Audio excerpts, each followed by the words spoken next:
wabarakatuh. Waalaikumsalam warahmatullahi wabarakatuh. Gimana kabarnya anak-anak? Alhamdulillah, baik Bu. Ya, sebelum kita mulai pelajaran pada pagi hari ini, Ibu mau minta satu anak buat bikin doa. Mungkin Rama bisa bikin doa. Untuk sebelum mulai pelajaran ini, anak terbaiknya kita berdoa terlebih dahulu. Doa menjadi doa itu. Selesai. Terima kasih Rama. Ya. Oke, sebelum mulai Ibu mau absen dulu nih. Siapa aja yang nggak hadir, siapa yang hadir kan? Yang pertama Alif Dean, Hadir Bu. kemudian Amara Zahra, Wanda Satria, Hadir Bu. Bulan Trisna, Hadir Bu. Dulu sakit. Sakit Bu. sakit apa? Lalu. Udah berapa hari sakit? Udah lama. 3 hari. Mulai lebaran kemarin. Oh, kenapa? Gak ada yang tahu. Bisa dihubungi. Gak bisa dihubungi juga. Kan jadi gitu ya anak. Oke, sebelum mulai pelajaran pada pagi hari ini, Ibu mau tanya nih, pertemuan sebelumnya kita kan udah belajar mengenai bentuk bumi. Nah, ini Ibu mau mengulang sedikit. Sebenarnya belum mengulang sedikit, tapi Ibu akan mengulangi, kemudian akan ada evaluasinya nanti. Siapa yang di sini rumahnya kalau misalkan pergi-pergi atau jalan lalu lintasnya melewati gunung, Saya. kemana pulangnya? Mojokerto. Itu lewatnya melewati gunung apa? Gunung Lirang sama. Wow. Terus siapa lagi Mbak Wana? Rumahnya mana Mbak Wana? Kalau pas nama? Ini ada kecil. Emang dia rumahnya Malang Mbak? Kalau Mbak Ana?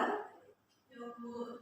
Tapi kan kita pasti setiap hari karena kita tinggal di Malang ya, jadi kita bisa lihat gunung, bisa lihat pegunungan, bahkan buat yang suka pantai pasti sering nih kan kita ke pantai gitu. Nah, dari tempat-tempat kayak gitu kalian pernah nggak berpikir kenapa ya kok dataran-dataran itu bisa berbentuk seperti itu? Kenapa kok misalkan gunung bisa terbentuk? Kenapa kok ada pegunungan? Kenapa harus ada pantai? Pernah nggak kalian berpikir seperti itu? Kira-kira kenapa ya? Ada yang tahu nggak?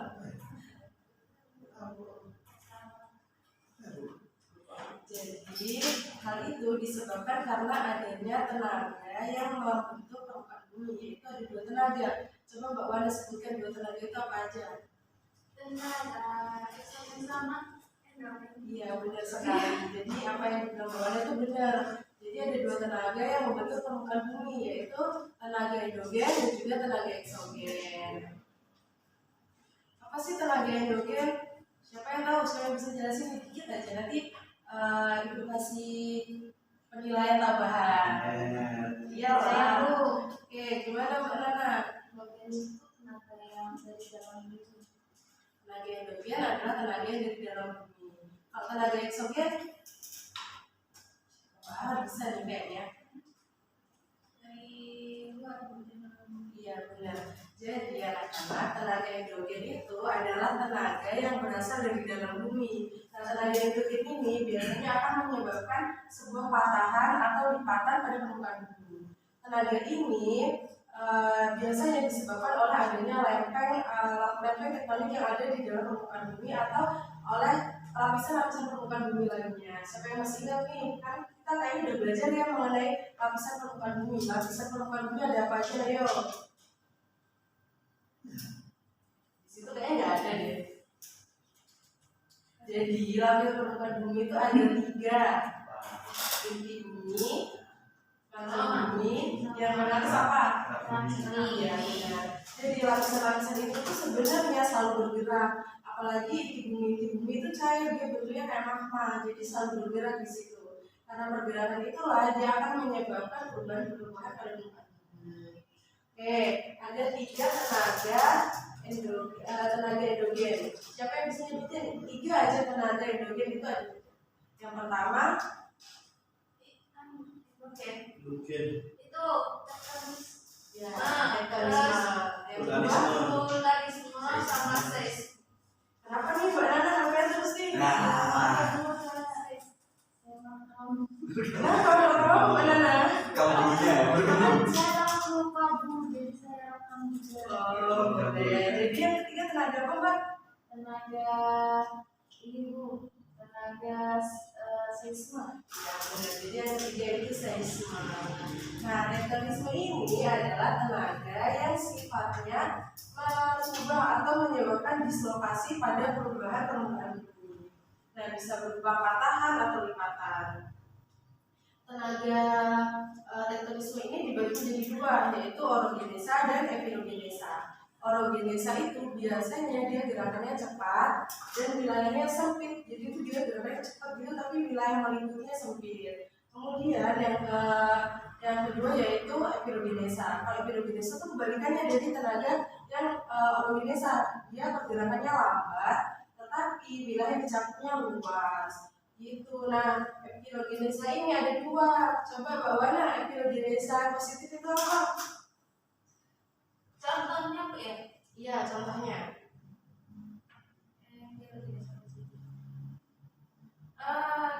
Ketika itu permukaan bumi bergerak turun, contohnya terjadi di pantai timur dan pantai Skandinavia. Bumi bergerak turun, Ya, sehingga permukaan laut itu tampak tinggi, tampak naik. tampak naik dan lebih tinggi dari permukaan daratan. Ya benar. Jadi yang epirogenesa negatif itu kebalikannya disebut bawah mana? Ya kalau epirogenesa negatif permukaan bumi itu bergerak naik sehingga lautan tampak turun. Jadi itu anak-anak. Kemudian ibu di sini mau nunjukin sedikit ilustrasi. Semoga kalian ada bayangan. Sebentar untuk pergerakan epirogenesa ini pergerakan lebih ke yang tektonisme.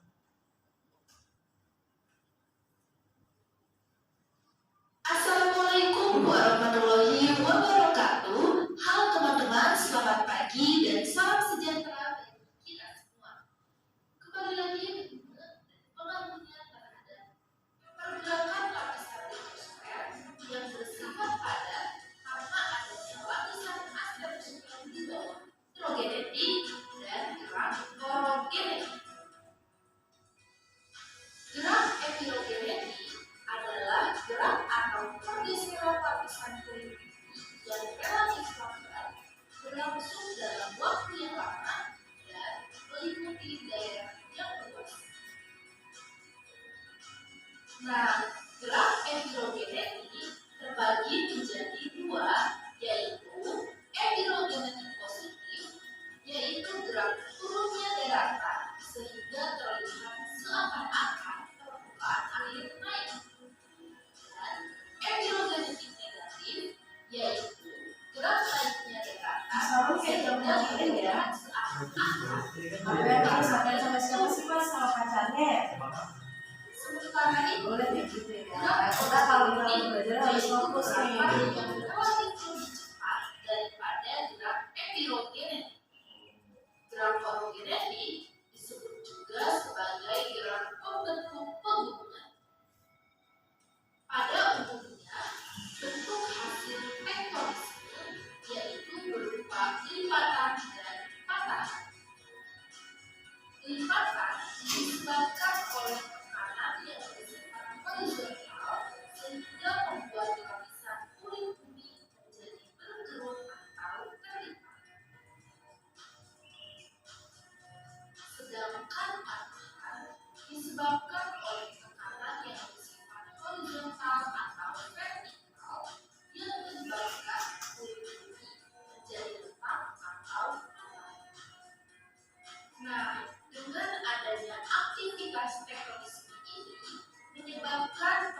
selanjutnya tadi apa setelah tektonisme anak?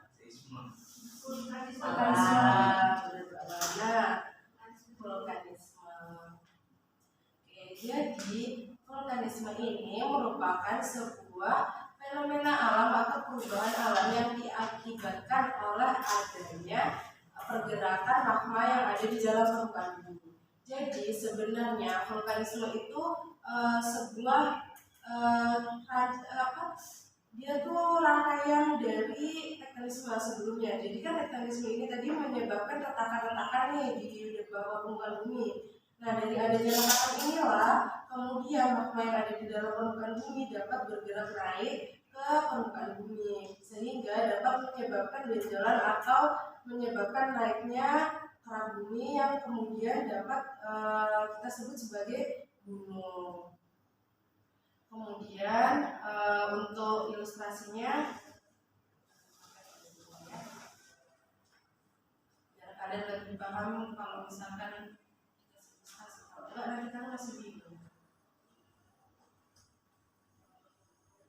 Siapa yang pernah ke Gunung Batur? Gunung Batur di mana coba? Bali. Ya, udah pernah kita nih ke Gunung Batur. Waktu itu ada karya wisata kan kita ke sana. Karya wisata segitu. Di Gunung Batur kan kita. Nah, di Gunung Batur itu kalian kan juga datang ke di atasnya danaunya itu. Itu sebenarnya bukan danau, itu kawah yang dulunya dia itu sebuah kawah terus meletus, kemudian karena sudah tidak aktif lagi berisi air. Oh itu benar, karena kalian aja kamu tidur kan waktu itu? Ya kamu tidur.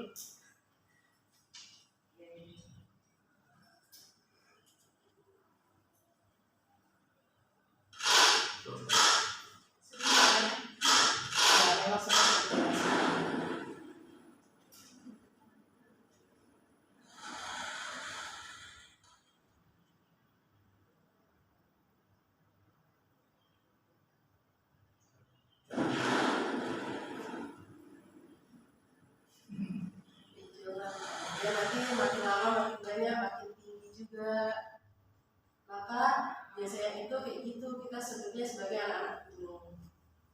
Nah nanti yang besar itu dia akan meletus, kemudian gunungnya dia akan hancur, 3,5 atau bahkan habis.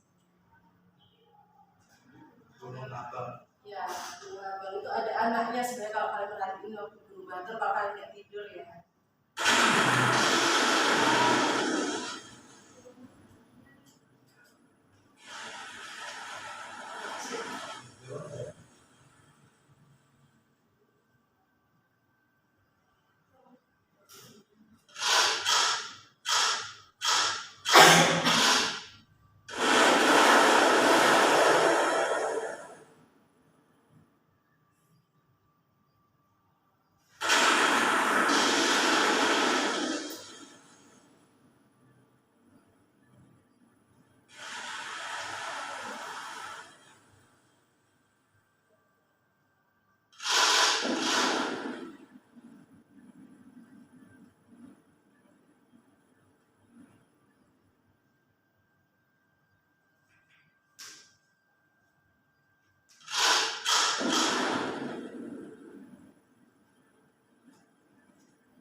Mas Rama nih kalau HP terus ya HP-nya Ibu Sita ya.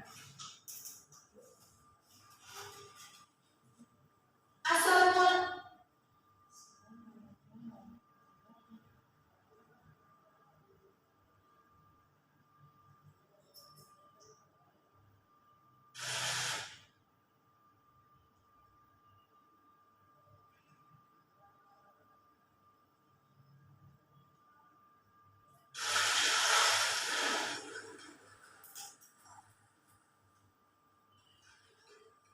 Nah, ini waktu di Gunung Batu, waktu kita di Bali, kita kan berdiri di sini kan, di samping-sampingnya itu. Itu ada pagar-pagar, terus di bawahnya ada danau, kelihatan cantik sekali. Padahal sebelumnya, ya ampun, prosesnya sangat-sangat luar biasa. Nah, inilah yang kemudian kita sebut sebagai proses pembentukan permukaan bumi oleh adanya aktivitas magma. Itu bahkan di Gunung Batur waktu itu kan juga masih ada bekas letusannya, tapi dia bukan lagi di tengah, tapi udah di pinggir-pinggirnya. Itu tuh sebenarnya di bawahnya masih ada magma aktif yang dia kapan saja masih bisa meletus kalau misalkan ada pemicu atau ada tenaga di dalam bumi. Aja tadi yang terakhir dari mungkin seisma. Siapa yang bisa jelasin tentang seisma? Lama. Apa sih seisma? Apa makna seisma? Seisma itu gempa bumi bukan sih? Iya, gempa bumi. Siapa yang sudah mengalami gempa bumi? Karena gimana? Sering gempa ya di Malang ini. Kayaknya kita juga pernah mengalami gempa bersama-sama nih di sini kan waktu itu Ya. kita mengalami gempa. Gimana rasanya gempa? Goyang-goyang. Goyang-goyang, semuanya goyang. Terus kalian panik atau gimana nih? Panik. Kenapa panik? Iya, karena kalau gempa itu semuanya bergerak ya. Takutnya apalagi kita kan ada di lantai 5, di lantai 6. Goyangannya makin kencang, kita juga makin panik kan, makin lari-larian gitu. Oke, jadi seisma itu merupakan tenaga dari dalam bumi yang merupakan hasil dari patahan dari tenaga yang tektonisme sebelumnya. Jadi seisma itu tuh patahannya. Nanti Ibu kasih ilustrasinya. Jadi seisma menjadi salah satu tenaga yang dapat menyebabkan perubahan pada permukaan bumi karena, aduh Mbak Nana ini dan terus. Iya. Pakai liftin ya Mbak Nana ya. Kita Bu, gak boleh ya. Ini untuk peringatan dulu. Kalau misalkan nanti pakai lagi, Ibu bakal kasih tahu liftinnya. Mbak Nana itu sebenarnya udah cantik loh tanpa pakai liftin. Ya kan sama. Madu sebelum madu. Oke, ulangi ya. Kenapa kok seisma ini menjadi salah satu tenaga yang dapat menyebabkan perubahan permukaan bumi? Yaitu karena ketika terjadinya gempa bumi ini tadi, ini dapat menyebabkan bencana lain. Yaitu apa coba Mbak Nana? Seperti tsunami. Ya benar, tsunami yang ada di Aceh dulu 2004 atau yang terbaru di Palu. Kemudian apa lagi Mbak? Bagaimana? Oh banyak. Longsor Bu. Ya longsor. Kemudian Mbak Nana, ini Mbak Ara, Banjir. apa ya salah satu bencana yang kemudian mengikuti terjadinya gempa bumi?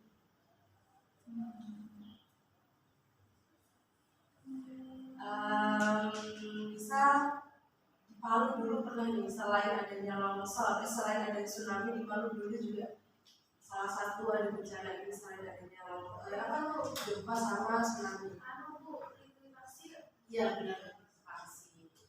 Jadi likuifaksi itu tuh dia ibaratnya kayak ada tanah yang ada di bawah muka kita tuh jadi lebih lembek atau lebih dia mencair kemudian yang benda-benda atau bangunan-bangunan di dalamnya itu menjadi masuk ke dalam tanah gitu teman-teman.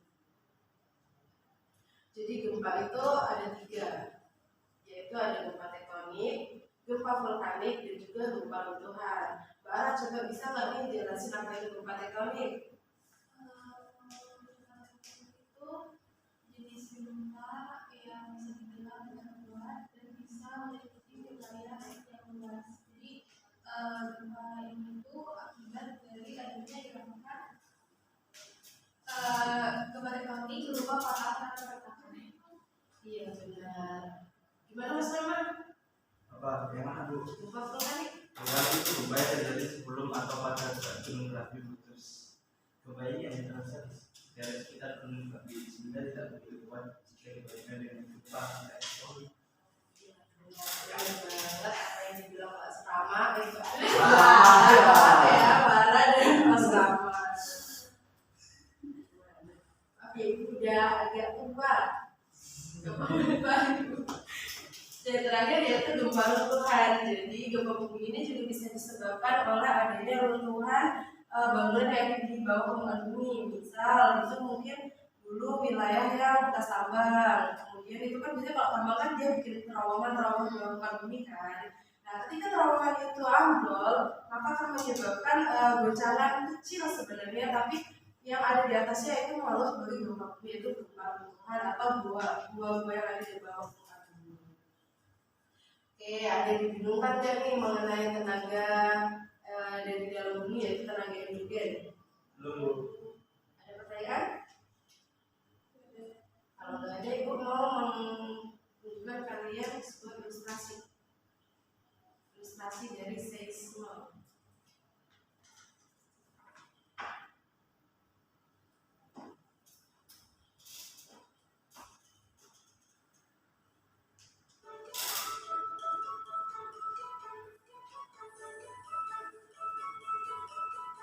Halo Sobat BMKG, kalian pasti tahu dan pernah merasakan gempa bumi, di mana tiba-tiba kita merasakan getaran atau merasakan soal digoyang, melihat lampu gambut bergoyang, atau jendela kaca bergerak.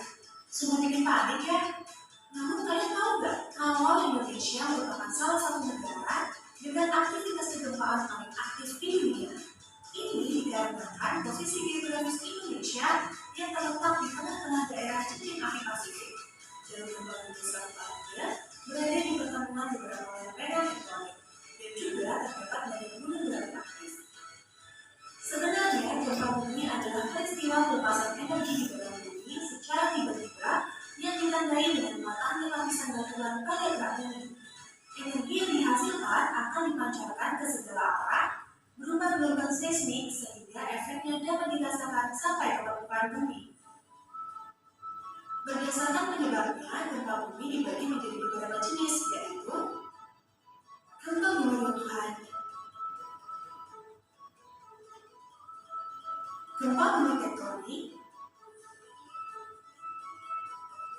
gempa bumi floating, dan gempa bumi buatan. Ini dianggap kayak gempa bumi buatan. Karena Salah satu biasanya gempa yang sering buatan terjadi di Indonesia adalah gempa tektonik. Gempa jenis ini disebabkan adanya pergerakan lereng pada panas dan karena waktu kita juga mepet, jadi ibu takutnya kalau misalnya kebanyakan nonton nanti kita kehabisan waktu.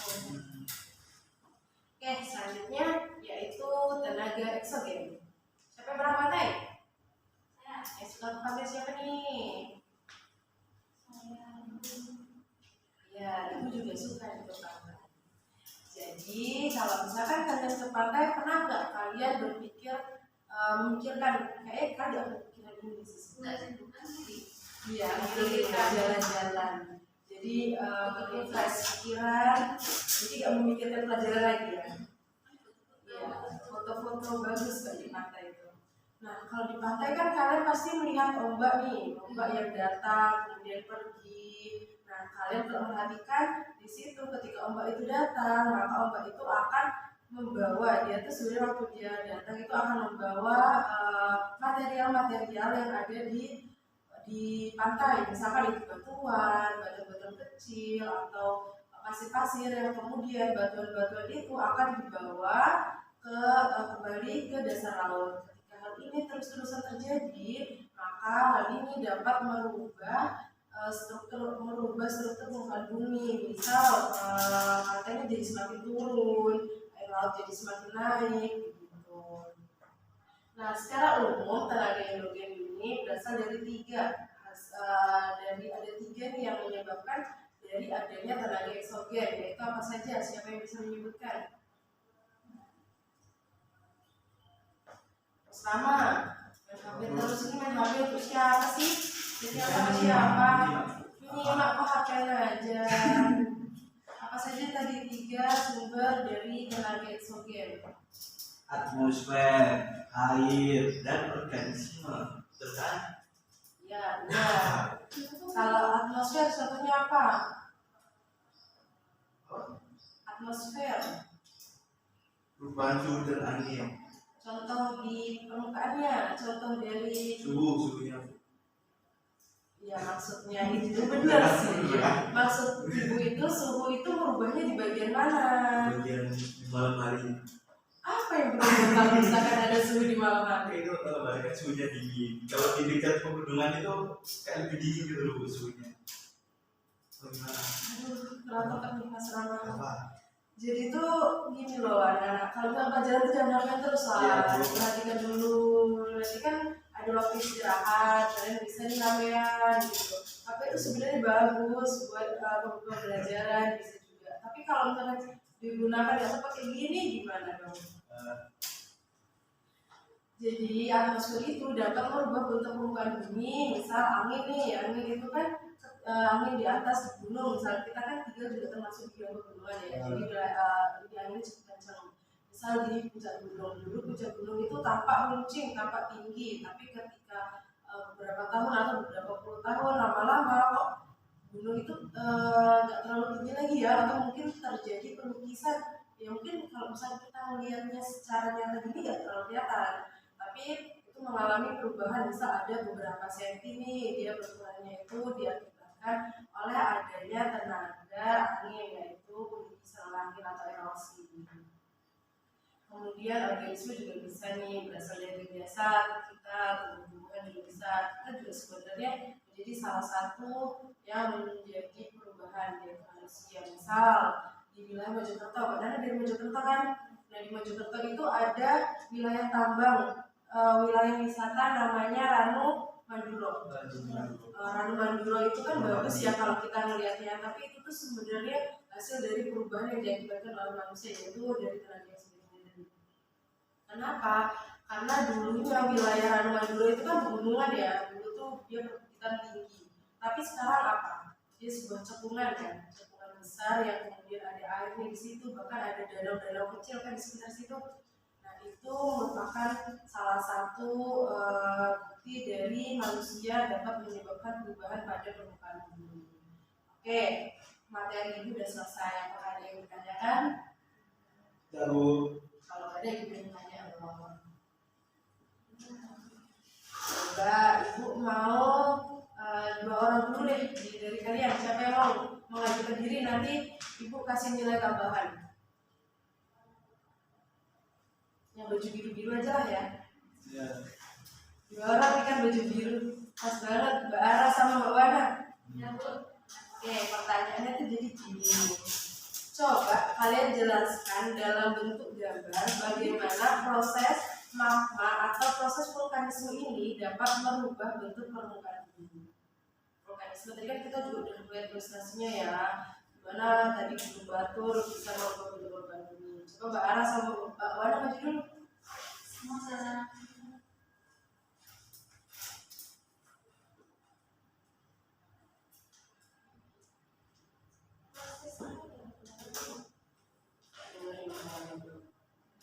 Proses vulkanisme, proses magma dari permukaan bumi bisa merubah. Gambarnya nggak boleh sama ya.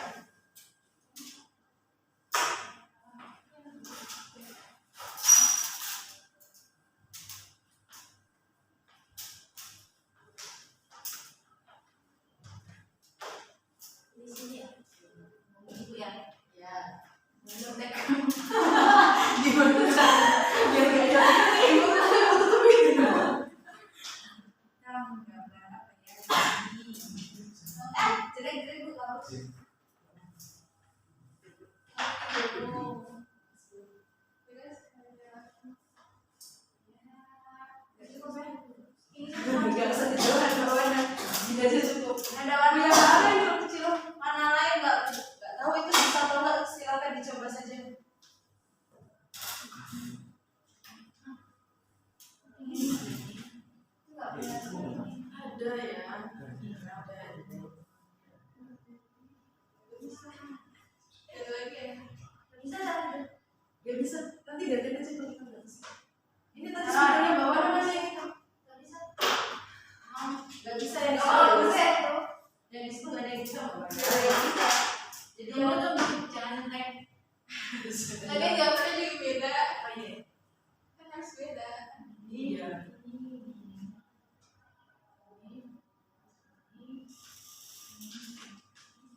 berdua ikut minta golongan mana yang benar ya?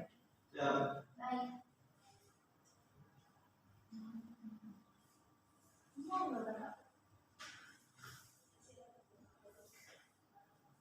Aneh. Ada yang bisa ini? Dan apa-apa ya?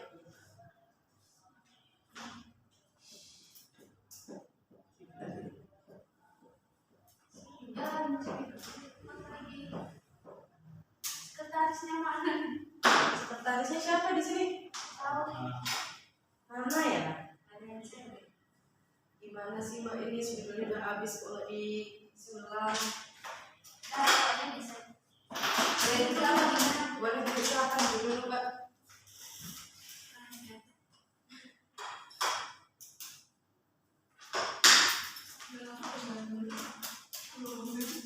Ini sebenarnya mana Mbak Wana? Jangan dibawa pulang. Ya.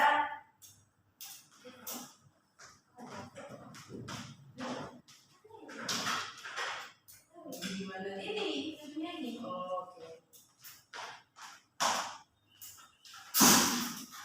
Oke. Coba sebelum ibu minta temannya buat jelasin mana yang salah, Mbak Wana ini jelasin dulu dong. Ini gimana nih? Kalau yang ini. Jadi kenapa aktivitas nama itu bisa merubah apa namanya bentuk permukaan bumi ya Bu? Itu karena nama dalam bumi itu terus bergerak kan bisa Ini magma ya? ya itu Jalurnya magma ini. ya. Ya. Terus menyebabkan naiknya magma itu ke Ini ya, anaknya berarti. anaknya gunung ini tuh Bu. Oh ini anaknya ini. Ya. Salah ini anaknya ini. Ya itu ibunya ini. Oh ini ibunya. Ya. Oke, Mbak Wana bagus sekali. Oh, bagus kan? Bagus estetik sekali. Iya, bagus kak. Untuk Mbak Ara gimana jelasinnya nih? Itu adalah bunyinya emang dia gitu ya.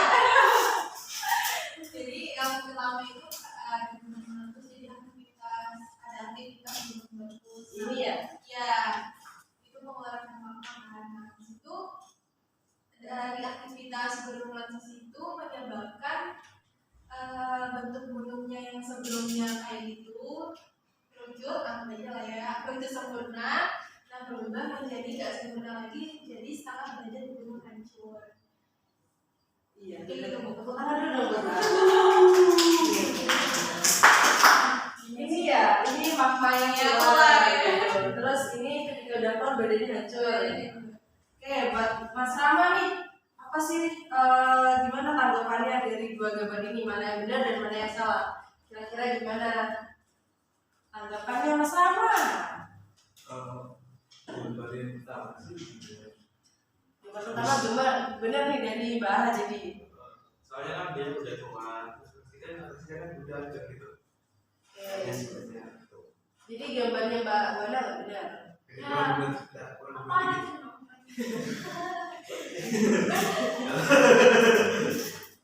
tapi semua beda-beda sih, Iya. beda-beda. Beda-beda ya. Jadi Iya. kalau jadi kalau menurut Mas Rama ya Mbak Ara nih benar nih karena dia udah ada aktivitas kemudian badannya hancur. Ya.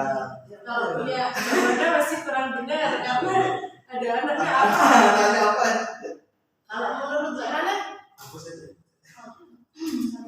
Menurut saya punyanya Mbak Ara itu sudah menjelaskan dengan baik. Itu kan gunungnya meletus. Awalnya kan gunungnya kerucut, terus dia meletus kan mengeluarkan banyak material itu, terus akhirnya gunungnya itu magmanya kan keluar semua, mungkin gunungnya jadi ambles gitu Bu. Jadi akhirnya dia ada hancur gitu, menurun lah Mbak menurut lagi. Kalau punyanya Mbak Wana itu sebenarnya juga benar sih Bu, karena kan tadi yang kita lihat di Gunung Batu tadi kan juga kayak gitu juga. ya jadi menurut Mbak Nana semuanya benar. Semuanya benar, cuman mungkin beda-beda aja gitu. Karena kan kalau gunung meletus kan harus harus selalu kayak gitu, ada yang kayak gitu. Benar. Jadi semua ini jawaban benar, semuanya jawabannya benar kok. Punya Mbak Ara juga benar, punya Mbak Ara juga benar. Yang salah itu Mas Rama. Ya, Jadi kalau Mas Rama perhatiin tadi gak ngapain aja. Di Gunung Batu ini ada dua proses ini loh. Iya, ada dua-duanya. Jadi pertama dia ada aktivitas nih, ke sana, kemana, terus dia muncul di Gunung Baru. Kemudian setelah Gunung Baru ini meletus dia, terus meletus ada tepukan lagi, kemudian ada sebuah letusan dahsyat yang dia menyebabkan sebuah terbelahnya, sebenarnya bukan terbelah, tapi hancurnya beberapa bagian dari badan gunung, yaitu ini yang kata Mbak Wana tadi kayak rambut-rambut ini sebenarnya matang. Jadi dia 3,5 dari badan gunung yang tersisa. Oke, tepuk tangan dulu teman-teman. Oke, karena kita udah menyelesaikan pertemuan hari ini, kalian juga Ibu Aga udah bisa menjelaskan gimana terbentuknya dari proses gunung meletus ini tadi. Ibu Aga kalian udah bisa. Oke, Ibu harap kalian bisa memahami dan juga kalian bisa membaca lagi materi sebelumnya, dan pada pertemuan berikutnya Ibu bakal menjelaskan mengenai bentuk-bentuk gunung tersebut. Jadi dia ada hubungannya nih sama yang ini, kayak bentuk bukan ada gunungan, nanti kalian bisa itu ya. Oke, sebelum mengakhiri kelas pada hari ini, Ibu tutup dulu. Wassalamualaikum warahmatullahi wabarakatuh. Waalaikumsalam warahmatullahi wabarakatuh. Wow, 38